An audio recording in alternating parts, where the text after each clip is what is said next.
couple points about Peter's talk. Peter is brilliant. He's in the vanguard of this. I hope you guys were wearing a seatbelt and being a bit concerned about what you're going to be confronted with in the future if much of this comes through. Those of us speaking today have the fortune of being in IBD centers where we have a large support staff, where we have specific IBD nurses, nurse practitioners, PAs, dietitians, behavioral counselors. I would be shivering in my boots if I were in private practice right now and a patient came in with an app with all these different things in different directions that was going to go into the EMR. Peter's going to first develop it, then tell us how we're going to have to use this in private practice. I also think a few commentaries, I always take the opportunity, is that the FDA is a bit throwing out the baby with the bathwater. I am not a specific proponent of the current indices, but I would point out that they've worked effectively for drugs that are being developed. Peter's concept are going to improve that along the way, but the decisions to move towards the PRO has delayed drug development to this point. There are a number of companies that are trying to assess how the new system is actually going to impact on the current development. And there happily are dozen drugs under development for inflammatory bowel disease, including some of the therapies for the more functional aspects that Peter talked about. But when you think about the PRO for Crohn's disease that Peter mentioned at the moment, which the two factors are loose stools and abdominal pain, it's the exact same PRO for irritable bowel syndrome. And indeed, it takes the aspect of the biologic activity that Peter suggested needs to companion that. But it's going to be pretty distressing to have the same functional endpoints for IBD and IBS. And the other thing is that the PROs requiring the feeling or function don't necessarily take into account the long-term nature of chronic inflammatory disease. And there's an excellent example going on right now.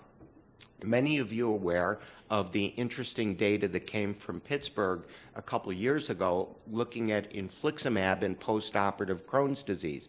And they demonstrated in a high-risk group of patients that infliximab, in just a small group, 20 patients, reduced the endoscopic recurrence of Crohn's disease as well as symptom recurrence. In a subsequent very large international program looking at infliximab in postoperative Crohn's disease, while the drug clearly reduced endoscopic appearance, in the first couple of years, it didn't change the clinical symptoms of patients. As you'll hear later, it takes a while for symptoms to recur in Crohn's disease.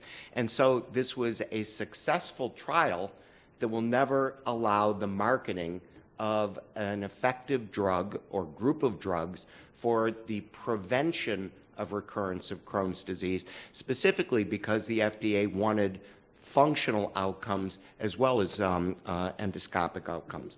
So there are problems yet to be fixed in this system. Now, it's a little bit like the blind men looking at the elephant. And I'm going to carry on from Peter's discussion, looking at other aspects and agreeing very much, where we all agree, is that symptoms don't necessarily reflect the underlying disease activity. Now, let's see which one of these works. This one works. So, as we always go back, what are our current goals of therapy? They're not necessarily the future, but the current, which are inducing and maintaining remissions. Now, as Peter actually alluded to, there are many different definitions of remission. You can talk about clinical remission, which is how the patient feels, or you can talk about endoscopic remission or mucosal healing, which is very different, and as we all know, and I'll show further, that they don't necessarily correlate.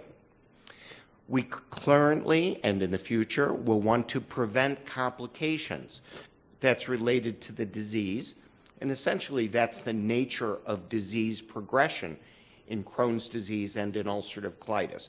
In Crohn's, the complications are often gut and related to the transmural nature of the disease.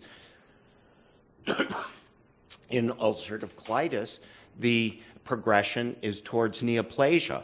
And we've got some very exciting news over the past year that with our effective therapies that induce both endoscopic and histologic remission, we can actually prevent neoplasia in patients with ulcerative colitis, and David's been very prominent in that development.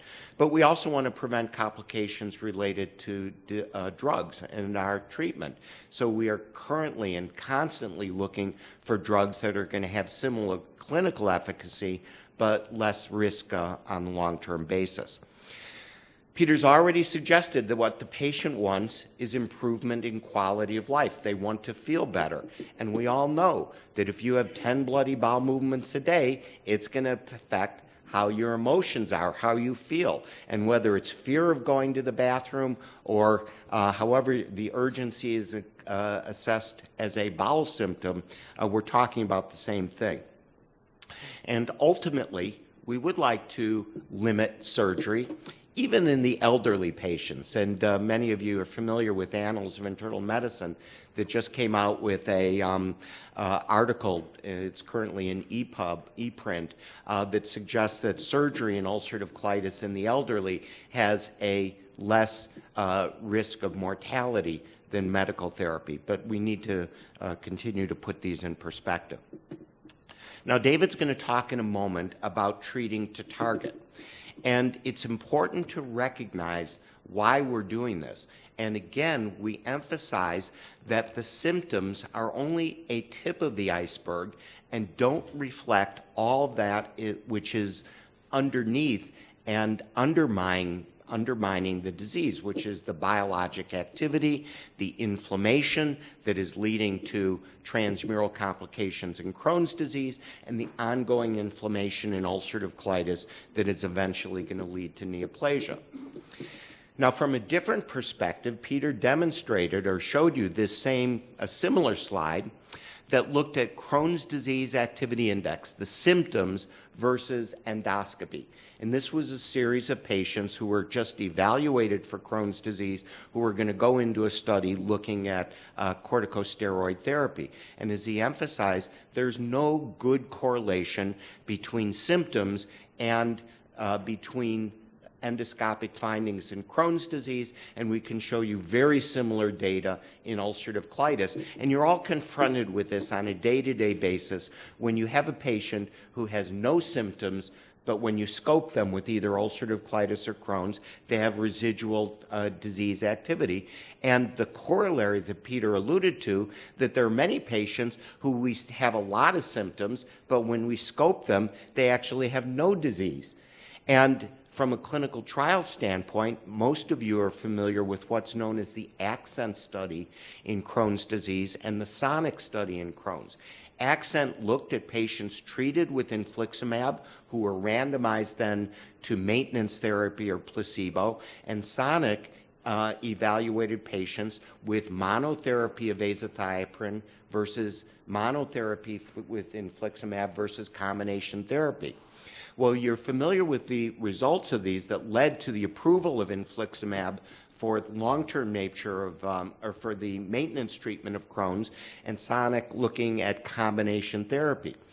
What's not been discussed very much is that the patients entered these studies based on the Crohn's disease activity index that Peter suggested, but there was no substantiation of endoscopic activity or biologic activity.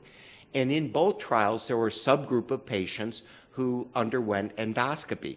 It turned out that 20% of patients in both of these trials who were entered according to symptoms had no endoscopic disease. In other words, they had symptoms but no disease activity. And what might you think that subgroup had differences versus placebo? There were no differences. So Peter's absolutely correct that we need to make certain that patients have disease activity as well as symptoms, and the results that he showed regarding the experimental study presented by Bruce Sands demonstrates the importance of looking at both symptoms, however we're going to do it, and underlying biologic activity. The same thing applies to C-reactive protein. There's a very poor correlation between biologic measures, according to CRP, and symptoms in patients. So Crohn's disease is a progressive disease in a majority of patients, and you've seen this slide in a variety of different settings that simply emphasizes that the progression, the transmural progression of Crohn's disease is not always in sync with the symptoms of patients. The symptoms can come up and down, but there's a gradual progression of that disease. And you've seen this similar slide that looks at presentation.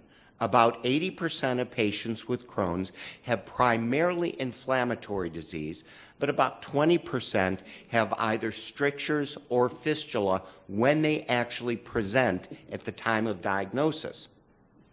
So there is overall a progression towards transmural complications and a progression towards surgery. This is in a French population. Change the population around to a Danish population of patients and look at the other. What is the likelihood of surgery?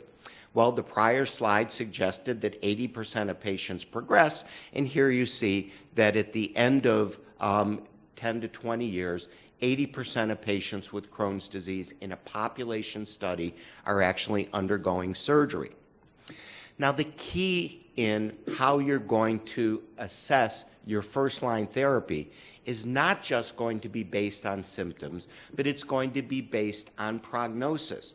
And this is something that Peter's not discussed, but we have clues to the prognosis of patients as to how we should initiate therapy and how aggressive we should be in the beginning.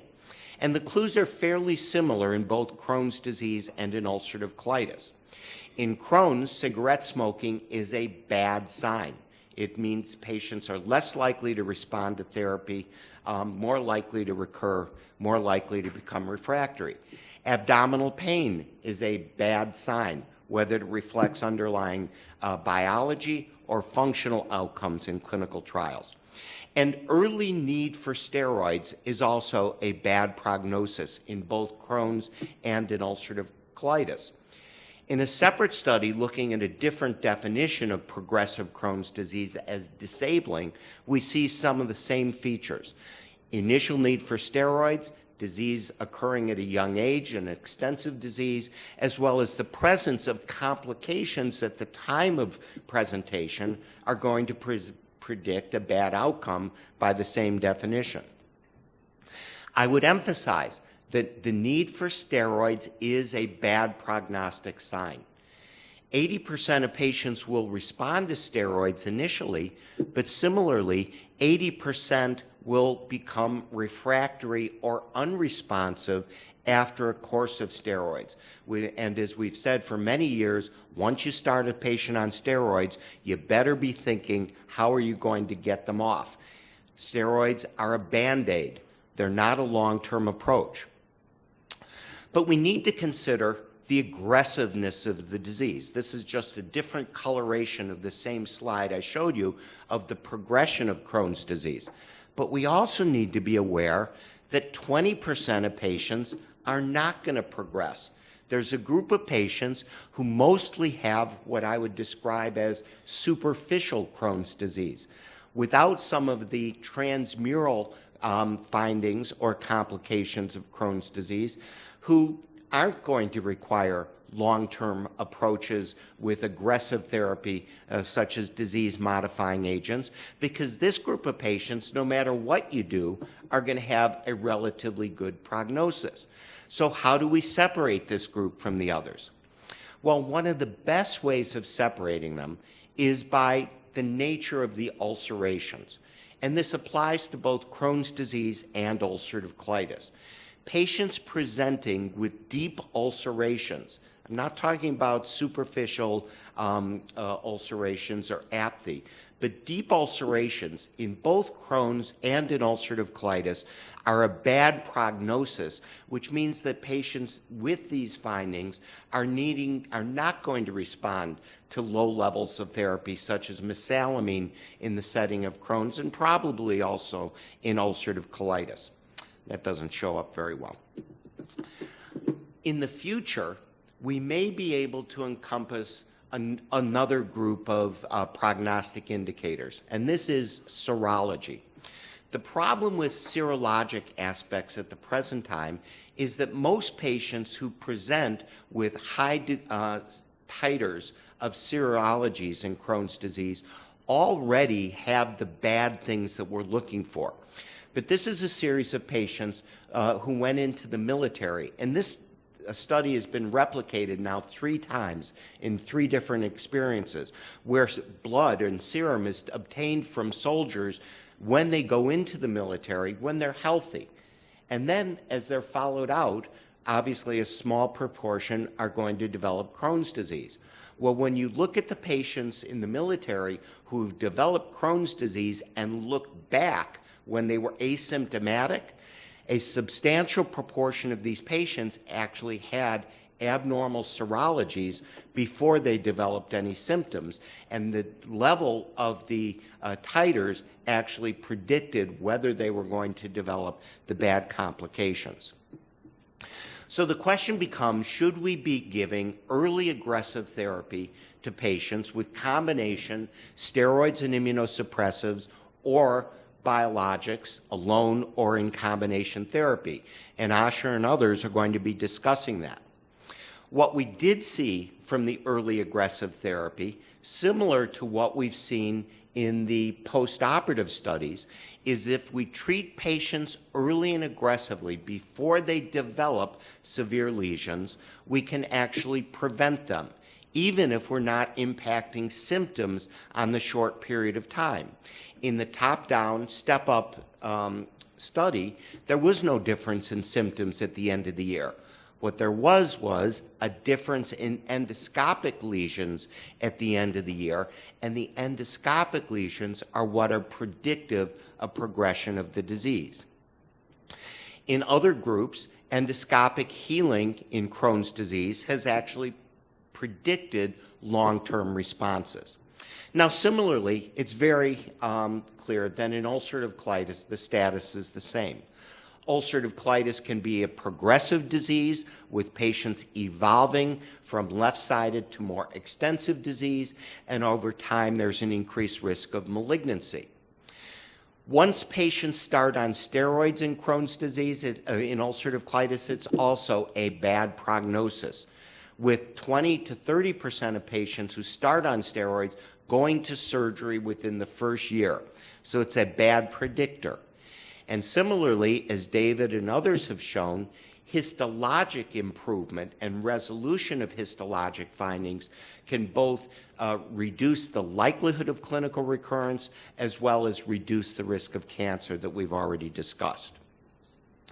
Endoscopic healing improves the long-term course in patients with ulcerative colitis and reduces the risk of colectomy, at least within the first several years. Now, the clinical predictors in ulcerative colitis are also very intuitive along the lines that Peter suggested and similar to Crohn's disease. Bad prognosis is patients who develop or present with severe inflammatory components. Deep ulcerations, elevated C-reactive protein are bad prognostic findings. As far as mortality outcomes, age at presentation is bad, particularly in the elderly. Let me just skip these slides because we've already gone through it, but what it emphasizes is if we are going to prevent the complications, we have to treat patients before the complications actually occur.